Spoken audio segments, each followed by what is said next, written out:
সবচাইতে ভয়ঙ্কর অভিজ্ঞতা, কোন প্রাণীর জন্য সর্বোচ্চ এবং সবচাইতে ভয়ঙ্কর অভিজ্ঞতা হচ্ছে মৃত্যু। এবং এত ভয়ঙ্কর অভিজ্ঞতা, এই অভিজ্ঞতাটা কারো কাছে শেয়ার করে যাওয়া যায় না। মরার সময় কেউ বলে যেতে পারছিল আমার মরতে এমন লাগছে, কইতে পারছে? কেমন লাগছে বলতে পারে?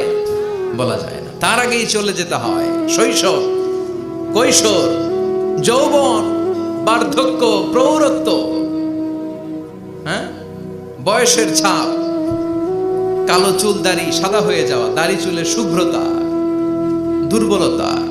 This is the circle of life. ছোট্ট ছিলাম, বড় হলাম, সিঙ্গেল ছিলাম, ডাবল হলাম, তারপরে বাবা হলাম, তারপরে শ্বশুর হলাম, তারপরে নানা হলাম, তারপরে চলে যেতে হবে। This is the circle of life. বিশ্বনবী বললেন আমার উম্মতি মা বাইনা 60 ইলা 70। আমার উম্মতের গড় বয়স হলো 60 থেকে 70। এই উম্মতের গড় বয়স কত? 60 থেকে 70। ওয়া আকাল্লুহুম মাইয়াজুজু জালিক। অল্প কিছু মানুষ আছে যারা 70-এর বেশি হায়াত পায়। এখানে 70-এর বেশি আছেন কারা? হাত তোলেন দেখি তো। কয়জন? একজন, দুইজন, তিনজন। মাশাআল্লাহ, আল্লাহ আরো হায়াত দেখ। আল্লাহ এদেরকে আরো হায়াত দারাজ করুক। চিল্লায় বলেন আমিন। তার মানে আমার উম্মতি মা বাইনা 60 ইলা 70। বিশ্বনবী বললেন এই উম্মতের গড় বয়স 60 থেকে 70, আর 70-এর বেশি হায়াত পাবে। ওয়া আকাল্লুহুম মাইয়াজুজু যালিক। 70-এর বেশি পাবে হাতে গোনা, গুনে বের করে ফেলা যায় একজন, দুইজন, তিনজন। বাকি সব 60-এর আগে নাই। ঠুস। চিল্লা এখন ঠিক কিনা? বাংলাদেশের গড় হায়াত কত মানুষের? 60। বিশ্বনবীর কথার সাথে মিলে গেছে। চিল্লায় পড়েন সুবহানাল্লাহ। এই জন্য বিশ্বনবী বলেন এই যে মুরব্বীদের দাড়ি পাকে, এই যে রাস্তায় অ্যাক্সিডেন্ট হয়, এই যে ক্যান্সারে আক্রান্ত হয়ে লোকজন মারা যায়, তারপরেও কি টনক নড়ে না? এরপরেও কি বিবেকে ধরে না যে তোমাকে চলে যেতে হবে? আকসিরু যিকরা হাযিমিল লাযযাত। জীবনের সব স্বাদকে পানসা করে দেয় ওই মরণকে স্মরণ করো। মরণকে স্মরণ করলে জাহান্নাম বরণ করা লাগে না। চিল্লায় বলেন ঠিক কিনা? আবার আল্লাহ বললেন গোলাম, স্পেশাল একজন ফেরেশতা আমি মরণের জন্য সিলেক্ট করলাম, নাম মালাকুল মাউত। তাকে আমরা আজরাইল বলে চিনি। এই মালাকুল মাউত তার বাহিনী নিয়ে নির্ধারিত টাইমে গোটা বিশ্বের সব মানুষের রূহ কবজ করে। অন টাইম নাকি দেরি করে? মালাকুল মাউত আগেও আসে না, পরেও আসে না। সুবহানাল্লাহ পড়ে। সাইয়েদনা সুলাইমান আলাইহিস সালামের জামানাতে ওনার এক ওয়াজির ছিল, মন্ত্রী। ওই মন্ত্রীকে নিয়ে উনি বৈঠক করতেন। ওনার সময় উনি মালাকুল মাউতের সাথে বৈঠক করতেন। শুনতেছেন? আপনাদের মনোযোগ আছে তো? উনি বৈঠকে বসেছেন, মালাকুল মাউতও বসা, ওয়াজিরও বসা। হঠাৎ মালাকুল মাউত ওয়াজিরের দিকে বড় বড় চোখ করে তাকাচ্ছে। বড় বড় চোখ করে তাকানোতে ওয়াজির ভয় পেয়েছে। হঠাৎ মালাকুল মাউত চলে গেল। ওয়াজির বলে ও সুলাইমান আলাইহিস সালাম, এই যে লোকটা বড় বড় চোখ করে আমার দিকে তাকালো, এটা কে? সাইয়েদনা সুলাইমান বলে হাদা মালাকুল মাউত। যে বর্ণনাটা বলছি এটা হাদিস না, এটা হচ্ছে ইসরাইলিয়া, জিউস ট্র্যাডিশন। কোরআন হাদিসের সাথে কোনো দ্বন্দ্ব নাই, তাই বর্ণনা করা যাবে। বিষ্ণু বলেছেন বাল্লিগু আন্নি ওয়ালাউ আয়া। আবার বলেছেন ওয়া হাদিসু আন বনি ইসরাঈল ওয়ালা হারাজ। বনি ইসরাইলের ট্র্যাডিশন বর্ণনা করো, জিউস ট্র্যাডিশন বর্ণনা করো, এতে কোনো সমস্যা নাই। ওয়াজির বলে ও সাইয়েদনা সুলাইমান, বড় বড় চোখ করে যে তাকালো লোকটাকে? সাইয়েদনা সুলাইমান বলে হাদা মালাকুল মাউত, এটা মৃত্যুর ফেরেশতা। ওয়াজিরের কলিজায় পানি নেই। এটা কি ফেরেশতা? শুনে তো পিলে চমকে গিয়েছে। কয় কি? মালাকুল মাউত তো আমার চিনে ফেলাইছে, বাড়ি চিনে ফেলছে, আমার খবর আছে। সাইয়েদনা সুলাইমান আলাইহিস সালাম জিনদেরকে দিয়ে কাজ করাতেন, মেঘমালাকে দিয়ে কাজ করাতেন, বিশাল সিংহাসন নিয়ে পৃথিবীর প্রাচ্য থেকে পাশ্চাত্যে ঘুরে বেড়াতেন। সাইয়েদনা সুলাইমানকে ওয়াজির বলে ও সুলাইমান, মেঘমালাকে আদেশ করে দেন আমি আর এই ফিলিস্তিনের ভূখণ্ডে থাকতে চাই না। আকাশের মেঘমালার উপরে আমারে বসিয়ে দেন, আর বলে দেন আমারে নিয়ে যেন আকাশের মেঘমালা হিন্দুস্তানের ওই দূর পর্বতে রেখে আসে। আকসা আল হিন্দ, হিন্দের সবচেয়ে দূরবর্তী জায়গায় যেন আমারে রেখে আসে। সাইয়েদনা সুলাইমান বললেন আকাশের মেঘ যাও, আমার ওয়াজিরকে নিয়ে হিন্দুস্তানের একটা উপদ্বীপে রেখে আসো। রেখে আসা হলো। কিছুক্ষণ পর মালাকুল মাউত সাইয়েদনা সুলাইমানের কাছে হাজির। সাইয়েদনা সুলাইমান বললেন, ও মালাকুল মাউত, কই ছিলা? কই একটু আগে হিন্দুস্তান থেকে আপনার ওজিরের রূহ কবজ করে আসছি। সুবহানাল্লাহ পড়েন। এটা আবার কেমন কথা, তুমি ওইখানে গেলা কেন? কয় রব্বুল আলামিন কিছুক্ষণ আগে আমার কাছে পয়গাম পাঠিয়েছে, যাও সাইয়েদনা সুলাইমানের ওয়াজিরের রূহটা কবজ করো। কবজ করার জায়গা হলো হিন্দুস্তানের উপদ্বীপ। কোন জায়গায়? মালাকুল মাউত এসে দেখে সুলাইমান নবীর সাথে মিটিং করে। ওয়াজির কার সাথে মিটিং করে? সুলাইমান নবীর সাথে। কিন্তু ফরমানে লেখা রূহ কবজ করতে হবে কোথায়? হিন্দুস্তানে। সুবহানাল্লাহ কইবেন না? এজন্য বড় বড় চোখ করে আমি তাকিয়েছি আর মনে মনে ভাবলাম টাইম তো নাই, কারণ মৃত্যু তো অন টাইমে হতে হয়, এখনই ওর রূহ কবজ করতে হবে। কেমন করে ওইখানে যাবে আমি জানি না, আমি আগে চলে যাই। মালাকুল মাউত চলে গেল, যে দেখে ওই জায়গায় ওয়াজির হাজির, সাথে সাথে রূহ কবজ করে আল্লাহর কাছে চলে গিয়েছে। পড়েন সুবহানাল্লাহ। এজন্য আল্লাহ বললেন, মালাকুল মাউত আমি নির্ধারণ করে দিয়েছি, পৃথিবীর প্রতিটি মানুষ মালাকুল মাউতকে দেখবে, চাক্ষুষ দেখবে, ভালো হলেও দেখবে, খারাপ হলেও দেখবে। কার কথা? ভালো মানুষ যদি হয়, আল্লাহওয়ালা যদি হয়, ইসলাম প্রিয় যদি হয়, ডানপন্থী যদি হয়, মৃত্যুর সময় মালাকুল মাউত আলা সূরাতি শাবিন আলা আহসানি সূরা, একজন যুবকের আকৃতিতে চমৎকার ধবধবে সাদা একটা জুব্বা পরে, জান্নাত থেকে জান্নাতি কাফন নিয়ে, হানুত মিন হানুতিল জান্নাহ, জান্নাতের সুগন্ধি নিয়ে মুমূর্ষু রোগীর মাথার সামনে এসে বসে যায় আর দেহটার ইঙ্গিত করে বলে, ইয়া আইয়াতুহান নাফসুত তাইয়্যিবা, ও পবিত্র আত্মা। আরেক বর্ণনায় এসেছে, ইয়া আইয়াতুহান নাফসুল মুতমাইন্নাহ, ও প্রশান্ত আত্মা, উখরুজি ইলা মাগফিরাতিম মিনাল্লাহ, আল্লাহর ক্ষমার দিকে বের হয়ে আসো। উখরুজি ইলা মাগফিরাতিম মিনাল্লাহি ওয়া রিদওয়ান, আল্লাহর ক্ষমার সন্তুষ্টির দিকে রূহটা বের হয়ে আসো। স্মুথলি বলার সাথে সাথে মুমিনের দেহ থেকে রূহটা বের হয়ে আজরাইলের হাতে চলে যায়। স্মুথলি বলার সাথে সাথে স্বাচ্ছন্দ্যে আনন্দে মুমিনের দেহ থেকে রূহটা সা করে বের হয়ে মালাকুল মাউতের হাতে এসে পড়ে। পড়েন সুবহানাল্লাহ। আল্লাহ এমন মৃত্যু তুমি আমাদের নসিবে রেখে দিও, চিৎকার করে পড়েন আমিন। আর যারা ইসলাম মানে নাই, আর যারা কোরআন মানে নাই, আর যারা দিন কায়েমের আন্দোলন করে নাই, দিনকে ভালোবাসে নাই, বাম আর রামপন্থী ছিল, নাস্তিক ছিল, ইসলাম বিরোধী ছিল, তাদের কাছেও মালাকুল মাউত আসে কি আসে না? চিল্লায় বলেন, আসে কি আসে না? তাদের কাছেও আসে, কিন্তু আলা সূরাতি আকবাহি রাজুল, একজনের চেহারা যত ভয়ঙ্কর হতে পারে, যত নিকৃষ্ট হতে পারে, এরকম ভয়ঙ্করতম নিকৃষ্ট দুর্গন্ধওয়ালা একটা চেহারা নিয়ে আসে। রিজলাহু ফিল আরদ, পা থাকে জমিনে, রাসুহু ফিস সামা, হাদিসের বর্ণনা, পা দুইটা জমিনে, মাথা আকাশে। এসে ধমক দিয়ে জালিমের মাথার সামনে এসে বলে, ইয়া আইয়াতুহান নাফসুল খাবিসা, হে পাপাত্তা, হে অপবিত্র আত্মা, উখরুজি ইলা সাখাতিল্লাহি ওয়া গাদাবিহি, আল্লাহর রাগের দিকে, আল্লাহর অসন্তুষ্টির দিকে বের হয়ে আয়। মালাকুল মাউতের এই অর্ডার পাওয়ার সাথে সাথে রূহটা কিন্তু বের হয় না। মুমিনের রূহকে ডাক দিলে যেমনি স্মুথলি বের হয়, কাফিরের রূহ এভাবে বের হয় নাকি? কথা বলেন। রূহটা ডানে যায়, ফাতাতাফাররাক, একবার রূহটা ডানে যায়, আবার রূহটা বায়ে যায়, আবার সামনে যায়, পায়ে যায়, হাতের মধ্যে ঢুকে ডানে বায়ে যায়। মালাকুল মাউত আবার ধমক দিয়ে বলে, ইয়া আইয়াতুহান নাফসুল খাবিসা, পাপাত্তা বের হয়ে আয়। রূহটা আবার ডানে যায়, বায়ে যায়, সামনে যায়, পেছনে যায়। এবার খপাস করে মালাকুল মাউত রূহকে ধরে টান মারে, সারা দেহটা থেকে প্রাণ রস সিক্ত করতে করতে দেহ থেকে রূহটাকে টেনে হিচড়ে বের করে আনে। আর মুমূর্ষু রোগীটা চিৎকার মারতে থাকে। পড়েন না আউযু বিল্লাহ। একটা জীবন্ত ছাগল, একটা জীবন্ত ছাগলের চামড়াগুলো জবাই না দিয়ে কেউ যদি টেনে টেনে বের করে,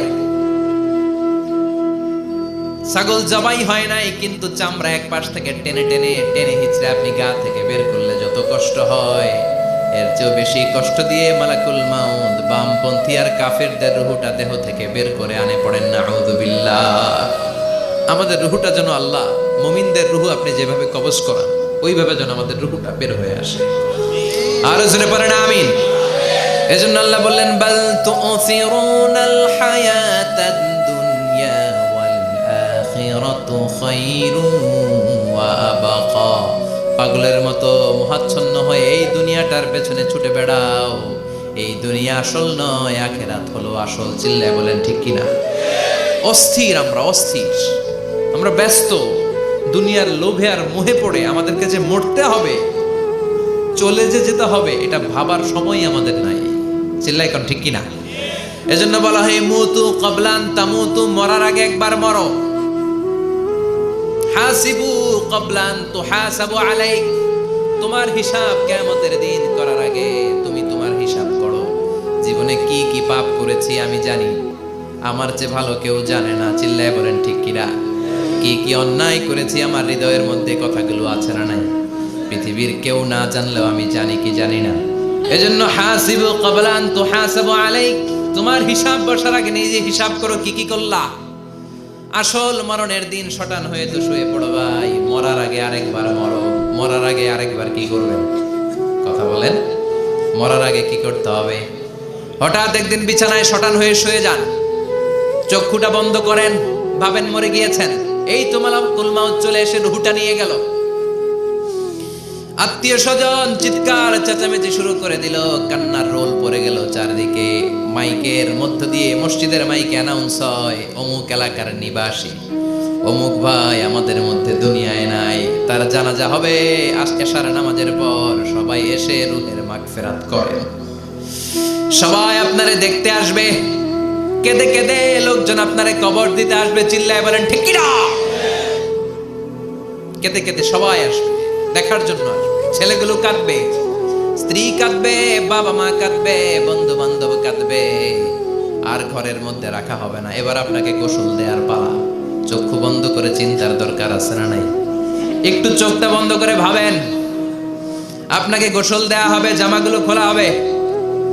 এত টাকা দিয়ে যে দামি গোসলখানা টাইলস লাগিয়ে ঘরে বানালেন, আপনার শেষ গোসলটা কি ওই দামি গোসলখানায় হবে? লাশ যেখানে ধোয়া হয় ওই জায়গায় ধোয়া হবে। আপনাকে কাফন পরানো হবে। আপনার কলিজার টুকরা ছোট বাচ্চাটারে বলা হবে, আব্বু দেখে যাও তোমার বাবারে শেষবারের মতো দেখো। আপনার বাবা মা শেষবারের মতো একটা নজর দিয়ে আপনার চেহারাটা দেখে নিবে। বন্ধু বান্ধবরা শেষবারের মতো একবার আপনারে দেখে নিবে। জানাজার জায়গায় নেওয়া হবে। হবে না এই ঘটনাটা আমাদের? হ্যাঁ, হবে কি না? হাজার হাজার মানুষ শেষ বিদায় দেওয়ার জন্য আসবে। চারটা তাকবীর দিয়ে ইমাম নামাজ শুরু করবে। আল্লাহু আকবার, আল্লাহু আকবার, আল্লাহু আকবার, আল্লাহু আকবার বলে নামাজ শুরু করবে। নামাজ শেষ। এবার পালকিতে করে কবরে যাওয়ার পালা। যেতেই হবে, যেতেই হবে। পালকিতে করে লোকজন নিতে শুরু করবে। কবরস্থানের ওই জায়গায় যেখানে মানুষ বছরে মানুষ না মরলে যায় না, ওই গহীন নিঝুম কবরস্থানে ঢুকানো হবে। পালঙ্ক থেকে নামিয়ে আপনার জন্য করে রাখা আগ থেকে কবরটার মধ্যে শুইয়ে দেয়া হবে। উপরে বাঁশ দিয়ে ছাউনি, শেষবারের মতো সবাই দেখে বাঁশের ছাউনির উপরে মাটি চাপা দিবে। ঠিক কিনা? চলে যাবে সবাই, কেউ নাই, অন্ধকার, শুধু অন্ধকার। এই অন্ধকার যেন শেষ হতে চায় না। এই ঘটনা ঘটবে না আমাদের? কথা বলেন, ঘটবে কিনা? এজন্য মরার আগে এগুলো চিন্তার দরকার আছে না নাই? মরার আগে আরেকবার মরার দরকার আছে না নাই? এজন্য রব্বুল আলামিন বলেন, বাল তুসিরুনাল হায়াতাদ দুনিয়া ওয়াল আখিরাতু খায়রুন ওয়া আবকা। এই দুনিয়ার জীবনটাকে তোমরা আসল জীবন মনে করো, এটা আসল জীবন নয়। আসল জীবন হলো কবরের জীবন। চিল্লায় বলেন ঠিক কিনা? এজন্য লাইফটা হলো one time, one chance. Second কোনো চান্স আপনাকে দেয়া হবে নাকি? কাফেররা বলবে, ইয়া রাব্বি আরেকটা সুযোগ দেন। লাউ আন্না লানা কাররা ইয়ানি মাররা, আল্লাহর একটা সুযোগ যদি পেতাম দুনিয়াতে ভালো করে আসতাম। আল্লাহ বলবেন, ইন্নাহা কালিমাতুন কাইলুহা, এটা শুধু তাদের মুখের কথা। তাদেরকে আবার সুযোগ দিলেও তারা কিছু করবে না। চিল্লায় এখন ঠিক কিনা? এজন্য একটা চান্স আমরা পেয়েছি, এই দুনিয়ার ওয়ান চান্সে আমরা ভয় পাবো একজনকে। চিল্লায় বলেন তিনি কে? এজন্য যেতে আমাদেরকে হবে। এই মরণ থেকে পালানোর কোনো সুযোগ কেউ পালাতে পারে নাই। এই মরণ হলো আখিরাতের প্রবেশদ্বার। মরণ নামক পালকিতে চড়ে আমরা কবরের ভেতরে ঢুকি। মরণ হলো প্রথম পর্ব। কবর হলো দ্বিতীয় পর্ব, যেরকম ঠিক কিনা। এজন্য বিশ্বনবী বললেন, আল কবর রাউদাতুম মিন রিয়াদিল জান্নাহ আও হুফরাতুম মিন হুফারিন নার। কবর হলো কারো জন্য জান্নাতের বাগান, কারো জন্য জাহান্নামের গর্ত। আমরা বলি, আল্লাহ আমাদের কবরটারে জান্নাতের বাগান বানাও। আরো জোরে পড়েন আমিন। আবার বিশ্বনবী বললেন, ইন্নাল কবরা আউয়াল মানজিল মিন মানাজিলিল আখিরাহ। কবর হলো আখিরাতের মানজিলগুলোর প্রথম মানজিল। আখিরাতে একটার পরে একটা অনেকগুলো স্টেশন আপনাকে পার হতে হবে। প্রথম স্টেশনটার নাম হলো কবর। প্রথম স্টেশনের নাম কি? এই কবর নামক স্টেশনে যদি আপনি মাফ পেয়ে যান, সামনের সব স্টেশনগুলোতে মাফের ব্যবস্থা করবে কে? আর কবর নামক স্টেশনে যদি ধরা খেয়ে যান, আপনার মায়ের আসানা নাই।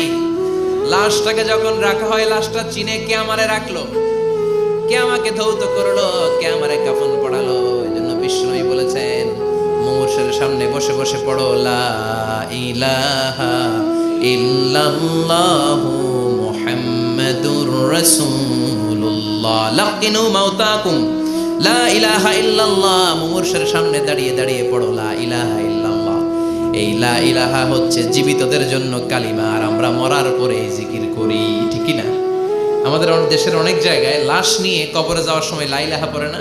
না, এটা আগের জিকির, মরার আগের জিকির। মরার আগে আপনাকে অ্যানাউন্সমেন্ট দিতে হবে, আল্লাহ ছাড়া কোনো ইলাহ নাই, বিশ্বনবী হচ্ছেন শেষ নবী এবং রাসূল। চিল্লায় বলেন ঠিক কি না?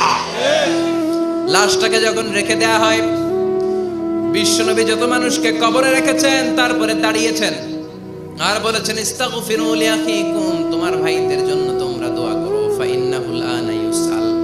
এখনই তাকে কবরে সওয়াল করা হবে। কবরে প্রশ্ন আছে না নাই? কথা বলেন। বিশ্বনবী খাদিজাতুল কুবরা, ওনার প্রথম স্ত্রী খাদিজাতুল কুবরা তাহেরাকে কবরের মধ্যে রেখে দিয়ে কাঁদতে শুরু করলেন। চোখের পানি ছেড়ে অনেক দোয়া করলেন। দোয়া শেষে সব সাহাবারা ঘরে ফিরে যায়, বিশ্বনবী যায় না। সাইয়েদনা আবু বকর বললেন, ও নবী চলেন ঘরে যাই। অনেক তো দোয়া করলেন। বিশ্বনবী বললেন, আবু বকর তুমি যাও, আমি যাব না। এইটা সাধারণ মহিলা না, এটা বিপদের দিনের সঙ্গিনী খাদিজা।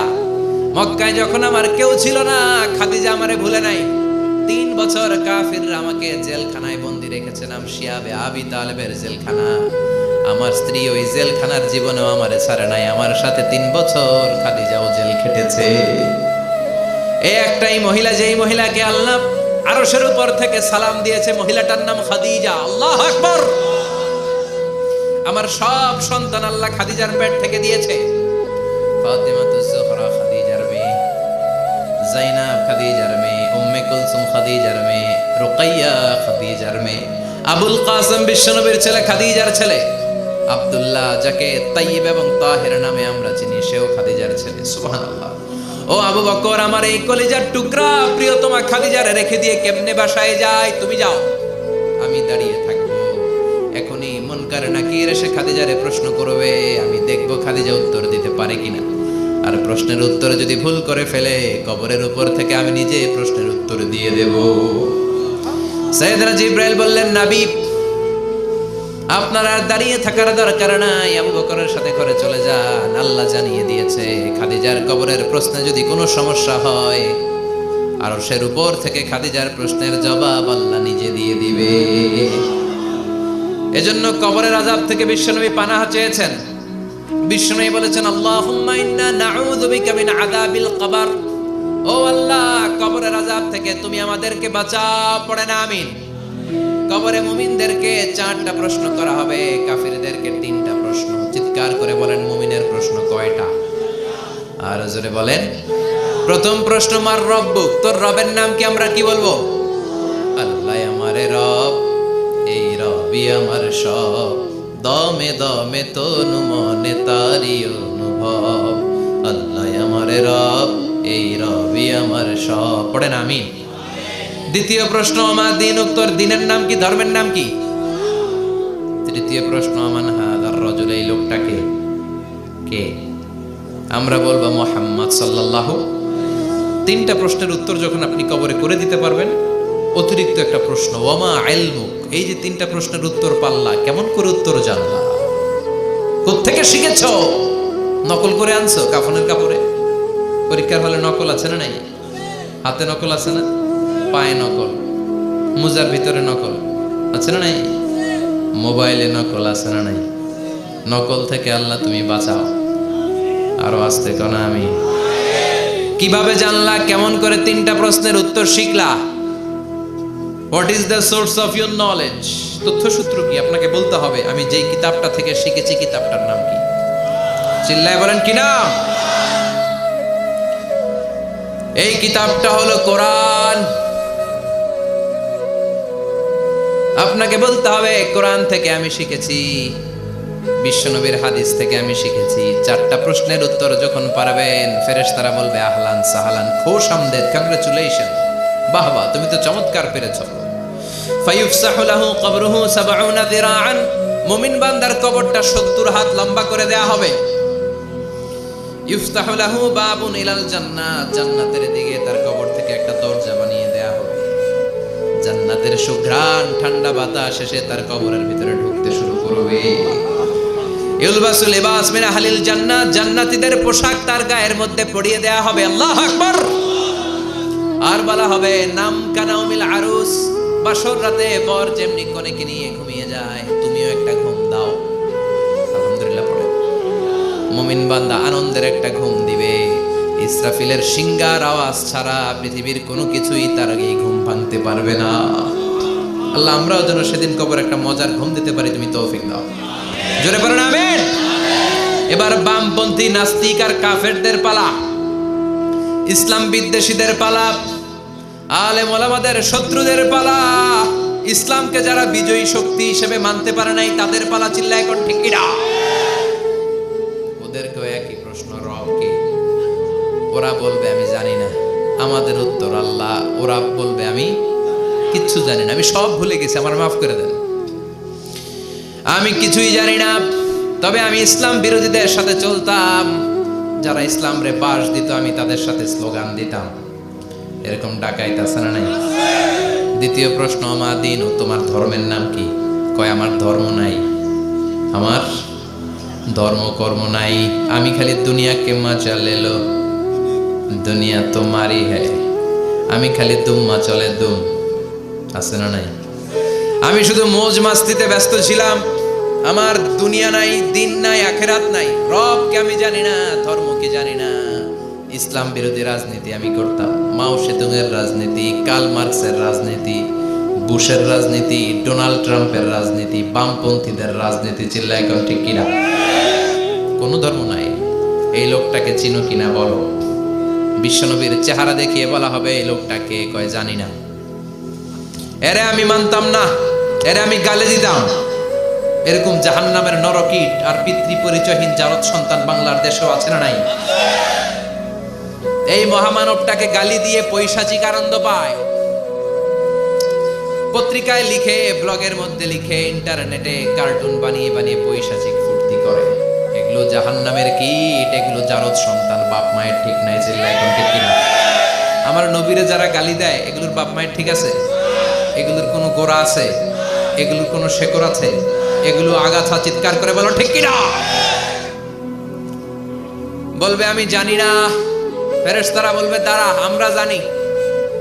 তোর সাথে কেমন আচরণ করতে হবে আমাদেরকে ট্রেনিং দিয়েছে কে? এবার শুরু হবে মাইর। কি শুরু হবে? কথা বলেন। মাইর। ফায়ুদরাবু বিমা তারিকা মিন হাদিদ, লোহার হ্যামার দিয়ে শুরু হবে মাইর। এক একটা হ্যামারের বাড়িতে মাথাটা ফেটে চূর্ণ বিচূর্ণ হয়ে যাবে, দেহটা জামিনের ভেতরে 70 গজ ডুবে যাবে, দেবে যাবে। ওর চিৎকারে কবরস্থানটাও থারথার করে কাঁপবে। আবার জামিনকে বলা হবে ইলতাইমি, চাপা দে। জামিনে ঢুকে যাওয়ার পরে জামিনের এপাশ থেকে একটা চাপা, মাটি চাপা, বাম দিক থেকে মাটি চাপা, 2 চাপায় ডান দিকের পাজর বায়ে চলে যাবে, বাম দিকের পাজর ডানে চলে আসবে। ওর চিৎকারে কবরস্থানটা থারথার করে কাঁপবে। আল্লাহ এই ধরনের পরিস্থিতি থেকে তুমি আমাদেরকে বাঁচাও। আরো চিৎকার করে করে বলে না আমি। এজন্য কবরের এই প্রস্তুতি নেওয়ার দরকার আছে না নাই? কোরআনের পক্ষে থাকার দরকার আছে না নাই? ইসলামের পক্ষে থাকার দরকার আছে না নাই? ইসলামী আন্দোলনের সাথে থাকার দরকার আছে না নাই? ইসলামের বিজয় চাওয়ার দরকার আছে না নাই? যে লোক ইসলামের বিজয় চায় না, যে লোক চায় না ইসলাম দিয়ে দেশ শাসিত হোক, যে লোক চায় না কোরআনটা সংসদ ভবনে নেতৃত্ব দেয়, তার অন্তরে ঈমান থাকতে পারে নাকি? এই জন্য মৃত্যু থেকে যতই পালিয়ে বেঁচে থাকতে পারবা নাকি? পারা যাবে? চিল্লায় বলেন। কোন নবীরা পারছে? আদম আলাইহিস সালাম মৃত্যু থেকে বেঁচে গেছে না? মরছে? কথা বলেন না। উনি পৃথিবীর একমাত্র মানুষ যিনি জানতেন যে উনি কতদিন বাঁচবেন। সুবহানাল্লাহ পড়েন। উনি জানতেন উনি কতদিন বাঁচবেন। কেন আল্লাহ জানালেন? এর কারণ মৃত্যু কি এটা উনি জানেই না, কেমনে মরে দেখেই নাই, কষ্ট কি জানে না। আমরা আমাদের দাদাকে মরতে দেখেছি, বাবাকে মরতে দেখেছি, মামাকে মরতে দেখেছি, মরণের কত কষ্ট আমরা দেখি, এজন্য ভয় আছে না নাই? আদম আলাইহিস সালামের দাদা আছে নাকি? বাবা, মামা, খালু, শালা আছে নাই? এজন্য মৃত্যু যে কেমন এটা উনি জানতেন না। এজন্য আল্লাহ জানিয়ে দিলেন, আদম পৃথিবীতে তুমি 1000 বছর বাঁচবে। আলফু সানা লাম্মা খালাকাল্লাহু আদম ওয়া কানা তুলুহু 60 যিরাআন। বুখারীর বর্ণনা, সাইয়েদনা আদম আলাইহিস সালামকে বানানোর পরে আল্লাহ 60 হাত লম্বা বানালেন। কয় হাত? জোরে বলেন, আরো জোরে। 60 হাত লম্বা। এরপরে ওনার ঔরসে পৃথিবীতে যত নারী আসবে, পুরুষ আসবে রূহের জগতে, সবগুলো রূহকে বসিয়ে দিলেন বৈঠকে। সুবহানাল্লাহ। বিশাল কনফারেন্স রুম। আমরাও ছিলাম না? আমাদের রূহটাও ছিল। সাইয়েদনা আদম বললেন, আল্লাহ এরা কারা? আল্লাহ বললেন, আদম এগুলো সব তোমার সন্তান। সাইয়েদনা আদম অবাক দৃষ্টিতে, অপলক নয়নে নিজের সন্তানদের রূহগুলো দেখতেছিলেন। দেখতে দেখতে হঠাৎ একটা রূহকে ভালো লেগে গেল। বললেন, আল্লাহ এটা কার রূহ? আল্লাহ বললেন, এটা দাউদ আলাইহিস সালামের রূহ। পড়েন সুবহানাল্লাহ। আল্লাহ এটাকে দেখতে বড় ভালো লাগে, কার রূহ? এটা তোমার ছেলে নবী হবে, নবী দাউদের রূহ। কাম উমরু, আল্লাহ দুনিয়াতে সে কয়দিন বাঁচবে? আল্লাহ বললেন, 40 সানা, 40 বছর। কয় বছর? সবাই বলেন, কয় বছর? 40 বছর। সাইয়েদনা আদম বললেন, মাবুদ আমার এত সুন্দর কলিজার টুকরা সন্তান দাউদ আলাইহিস সালামকে দুনিয়াতে মাত্র 40 বছর আপনি কেন দিলেন? আল্লাহ প্রথম মানুষ এবং নবী হিসেবে আপনার কাছে ফরিয়াদ করি, আমার ছেলে দাউদের বয়স বাড়ায়া দেন। আল্লাহ কয়, না, হাদা কদ কুতিবা, এটা লেখা হয়ে গেছে। রুফিআতিল আকলাম ওয়া জাফফাতিস সুহুফ, লিখে ফেলছি, কলম শুকায় গেছে, কালি শুকায় গেছে, এটা চেঞ্জ করা যাবে? সাইয়েদনা আদম বললেন, আল্লাহ আমি বাঁচবো কয় বছর? কয় তুমি থাকবা কয় বছর? আলফু সানা, 1000 বছর। মনে আছে? আল্লাহ আমার 1000 বছরের দরকার নাই, আমি আমার 1000 বছর থেকে 60 বছর আমার ছেলে দাউদরে আমি দিয়ে দিলাম। আদম আলাইহিস সালামের 1000 বছর থেকে 60 বছর যদি দান করে দেয়, ওনার আর কত রইল? 940। আর 60 বছর যদি দাউদ নবীর 40 বছরের সাথে যোগ দেয়া হয়, উনি পেলেন কয় বছর? 100।